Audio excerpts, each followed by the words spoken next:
Hey Waffle Gang, I do hope you're well. My name is Mark and today we're checking out some more Reddit stories, and if you do love a Reddit story, why not consider hitting the like, subscribe, maybe that notification bell too, and let's crack on with today's first story. Much love, guys. Now today's first story comes from Mum's funeral and says, my 26 female mum died a couple of days ago. My boyfriend, 31 male, is refusing to go to the funeral or let my daughter go with me because it's religious. My 26 female mum died a couple of days ago. My boyfriend, 31 male, is refusing to go to the funeral or let my daughter go with me because it's religious. Like the title says, I just lost my mum a couple of days ago from ovarian cancer. I'm devastated right now, and my boyfriend, we've been together for a year and a half, isn't helping me at all. My mum and I weren't on good terms before her death because of my boyfriend. John and my mum never got along because he's a deep-set atheist and my mum is very religious. Major issues popped up once I got pregnant and had my daughter. My mum pressed for me to have my baby baptized into the church, which I wanted to do, but John was dead set against it. He convinced me that baptizing her and indoctrinating her was a bad choice, and that we should leave it to her to choose when she was old enough. I agreed. My mum didn't take this well at all, and after many angry and hurt arguments, she cut off contact with me. Not having my mum with me during my pregnancy or my baby's birth took a big emotional toll on me, but John insisted it was for the best, and he didn't want my mum near my daughter at all, and that my mum was evil for hurting me. At the time, I was angry, so I agreed. I found out my mum was sick with ovarian cancer a month ago when she called me and wanted to talk. I was horrified and all the bullshit kind of just fell away. I tried to make the best of my time with her, brought my daughter to meet her grandma and tried to build good memories with her. I'm happy to say we reconciled and my mum and I made our peace with each other before she died. I don't want to trash my boyfriend, but John has been a pain in the fucking ass since I found out my mum was sick. He said she deserved it, but quickly backed down when he saw how angry that made me. He refused to go with me to visit or help care for my mum. He didn't even really want to listen to me talk about how happy I was to reconnect with my mum. All he did was remind me that my mum hurt me and I should have no contact with her, and she didn't deserve for me to speak to her. I told him that my mum isn't perfect, but my mum also raised me by herself and that she was my rock for many years and he should respect that. He said nothing outside telling me there was no value in talking to her. Now, we're planning the funeral. I asked John to go with me, and he refused instantly. He said he hated my mum, that she was a see you next Tuesday to our family, and that he wasn't going to go to church ever, and it was rude and insensitive of me to ask. When I said I was taking my daughter, he had the nerve to actually tell me that I was not under any circumstances taking her. I've been through an emotional roller coaster this past week. I lost my mum after we finally made up. My boyfriend has been stupidly unsupportive, and now he's refusing to let me take my child to her grandmother's funeral and refusing to come to at least support me. My daughter is the one thing that brings me comfort, and I want her with me. Is that so unreasonable? It seems like the more I push, the more he digs his heels in. I just can't take it anymore. I don't know what to do. His attitudes towards this entire thing is breaking my heart on top of my mum's death. When I got to the part where he said she deserved it, I was just like, oh, you absolute horrible person. And for me, it just feels like some kind of like power play at the moment. It's about him, not what you're going through. Seeing a loved one who's grieving, who's just lost their mother, has watched the brutal effects of cancer on a loved one. And instead of caring, loving, and supporting that partner, you're saying shit like she deserved it and basically making everything about you. Just sounds like an absolute shithead. Guy says, in quotes, he said she deserved it. And says, holy shit, your boyfriend is awful. He doesn't actually think that attending one funeral will indoctrinate your daughter. This is just a sick power play. He wants to get one over on your dead mother. Think about that for a second. He is vying for power over you with your dead mother. Go to the funeral, take your daughter, grieve however you need to, then make him your ex. Max Val says and quotes this: there is atheism and then there is something alarming, and this is the latter. There are plenty of atheists who go to funerals that are religious for their loved ones and support them through it. Sarah says your boyfriend is an asshole, not a partner. I'm so sorry.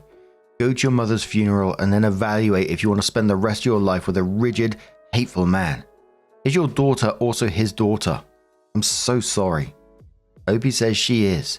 She's only several months old, so it's not like she'd even understand what is going on. His indoctrination claim makes no sense at all to me. British Hobo replies to that saying, I'm so sorry about your situation. At a time when you most need support and love, he's taken the opportunity to exert control based on his shitty opinions. He's not a partner. He's a propaganda machine. Remember this when he talks about indoctrination. He called your mum a see you next Tuesday and said she deserved to die of cancer. That's a far more horrifying and deplorable attitude for your daughter to grow up around than anything she'd learned by going to a funeral. Belle says, I'm so sorry. I'm 28 and I lost my mother last summer. It still hurts a lot. My husband is an atheist. Our minister did a communion for my mum when she was in hospice care.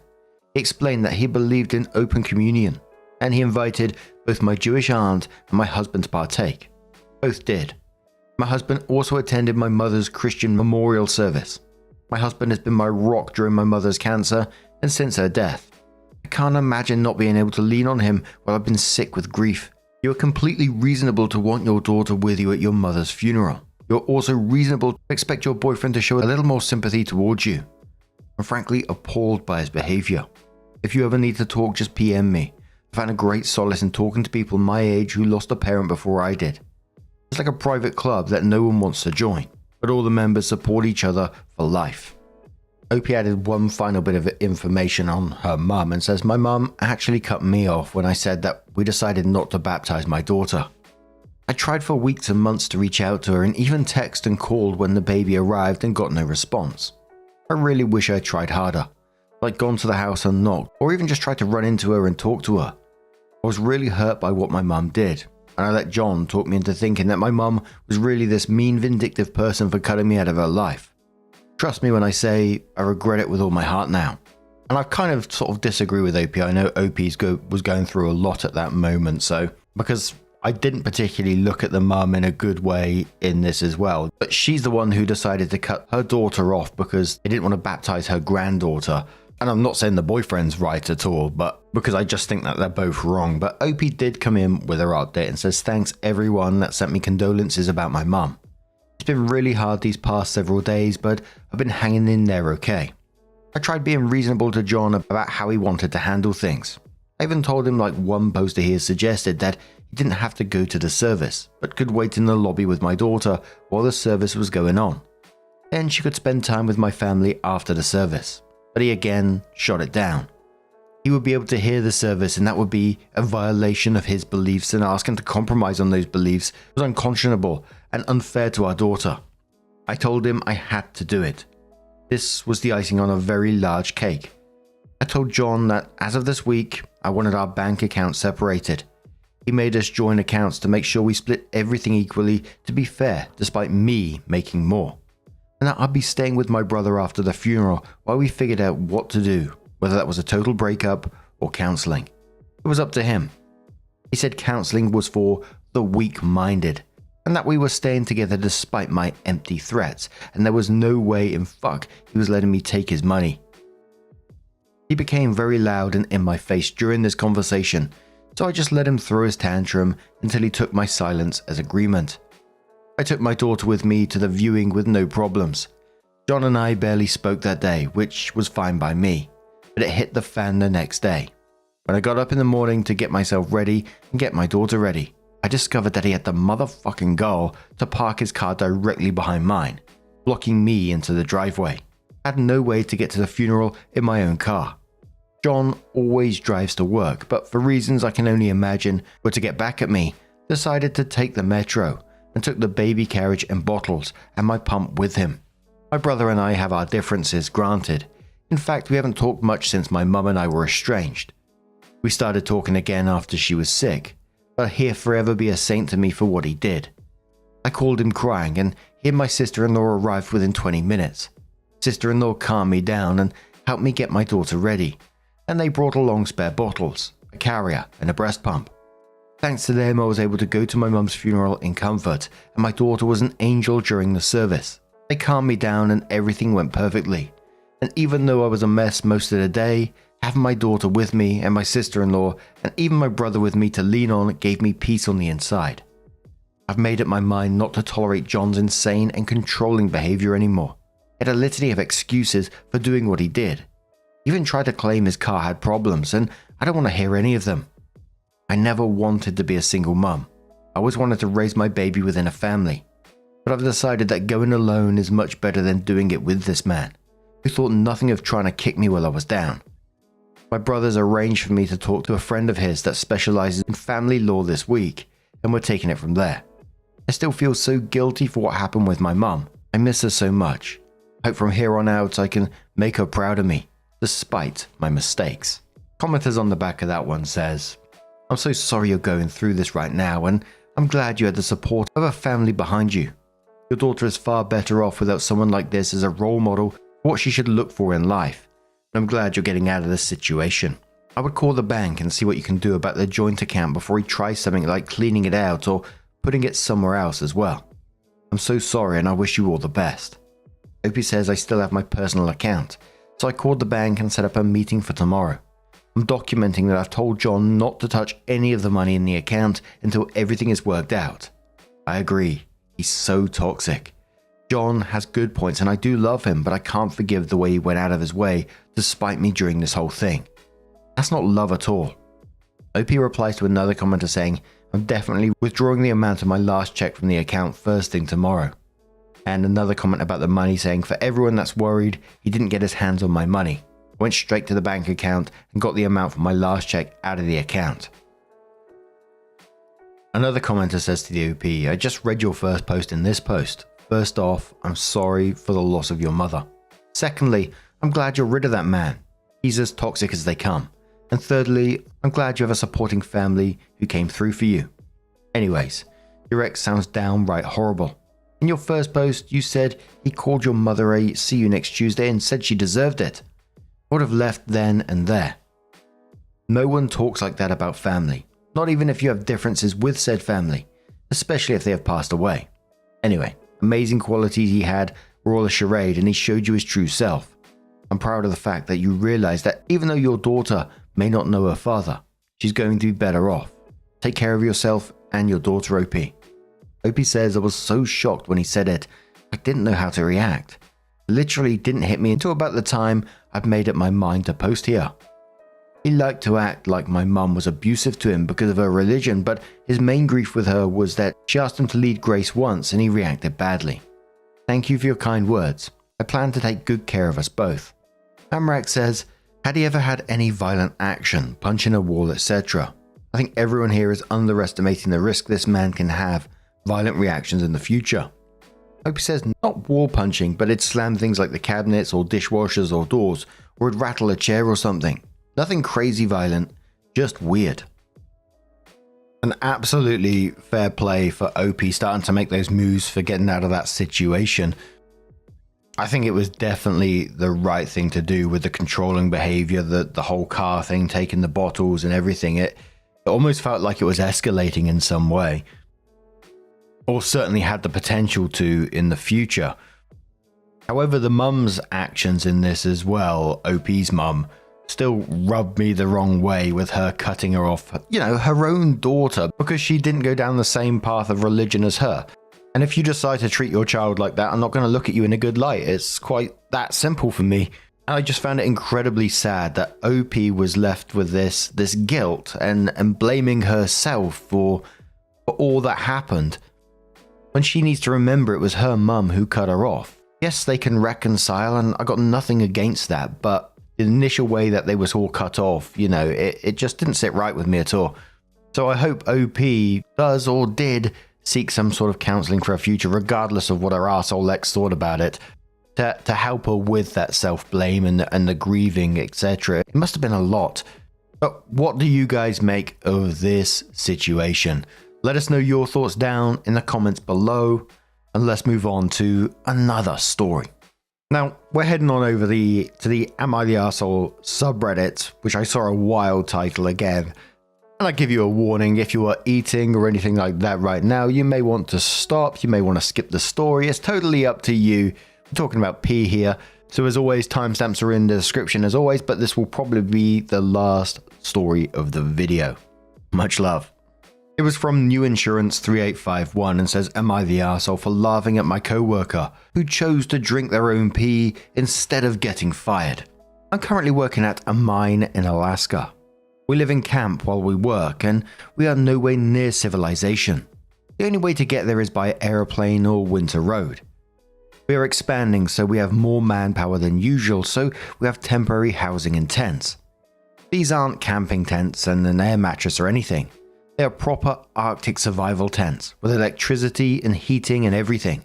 The only difference is that they do not have private bathrooms like to regular camp rooms, so you have to walk about 100 yards to get to the bathroom. This has led to some guys using piss jugs. It's exactly what it sounds like. You buy bottled drink and then you have a container, so you don't have to leave your room to relieve yourself. Gross, but understandable. The one ironbound rule is don't get caught. If the maids find it, you are screwed, terminated, put on the no hire list for 90 days. My buddy Dan double screwed up. He forgot to get a bottle, so he used a coffee cup he had in his room. Then he forgot to dispose of the cup in the morning. He got called to the office to be let go. He said it wasn't urine, but his tea that he had let get cold. He proved it by drinking it. They didn't fire him because what kind of maniac would drink day-old cold urine? He was telling us all how he pulled one over on the company and I laughed. I thought it was funny. He said it wasn't funny and that it's bullshit that he had to do that. He called me an arsehole for not having more empathy. I honestly thought it was hilarious. Now, I'm not going to get into the logistics of if there's a better way where they should be peeing or if there's some sort of like cardboard portable toilet that they can have in their tents. But if I'm being 100% honest and a friend told me this, I probably would have laughed as well. Would I have empathy for him at the same time? Absolutely. I think you can laugh and have empathy. And it's something I've come to terms with over time. Like I've told you about my stories from my past and how I felt conflicted about like some of the things I found funny. Like I've told you the story about the woman chucking the Hoover off the top of the balcony. And at the time I found it hilarious. I was like, what the hell's going on here? You know, it's just such a chaotic scene. And the guy coming out, picking parts of the Hoover apart and all this kind of thing. The scene was so wild, so chaotic that I laugh. And, you know, it's still a funny scene to me. But behind the scenes, later in life, when, especially after reading so many stories, I think about that person's mental state back then and how they were. And I do have empathy for them. Yes, they attacked children by throwing a Hoover at them. But I can also look back and say there was likely something there, especially because the area we lived in, it was quite common, you know? And basically what I'm saying is that I believe that you can have empathy and find something hilarious at the same time. Although I've had many people disagree with me if I'm finding it hilarious, then how are you having empathy? But, you know, regardless, that's the way I feel. I know how I feel about it. But Alien Dog asked the OP, they said, info, what's the pay like? OP replied saying, 225,000 a year gross. Here for the shit talk says, I'd drink my own cold piss to protect that salary. Blue Lizard replies to that saying, I'd walk to the bathroom to protect that salary. Gertrude says, not the arsehole, but your buddy is right. It's fucked up that this is the situation.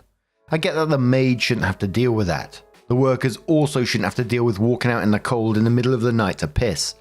There should be a better solution than don't get caught. Pay one person extra to gather the medical grade piss jugs and dispose of them properly, then wash them to hand out again for overnight. It's not that hard. Kay says, no one's an arsehole here. I mean, you can have empathy and still find it fucking hysterical. At the end of the day, he got to keep his job. It's a great story, and he'll probably never forget the bottle of Gatorade again. Forward Dingo says it's really disgusting, and although I think I would have vomited instead of laughed, or maybe vomited and then laughed, I can see the reaction. On another note, I wouldn't have told a living soul that I had done that either. Not the arsehole. Gale Whisper says, honestly, that's a wild story. I get why you'd laugh. It's absurd, but your friend's point is valid too. It sucks he felt forced into that situation. Maybe suggest better camp facilities or solutions to avoid these awkward moments in the future. Now, I'm going to turn this to you guys. What do you guys make of this situation? Let us know your thoughts down in the comments below. As always, I would love to hear them. And just a huge thank you for being here today. Get involved in the stories. Your love, your support, your time always means the absolute world to me. So thank you so much for being here. Truly, it's absolutely amazing. And I will see you in the next one. Take care and much love.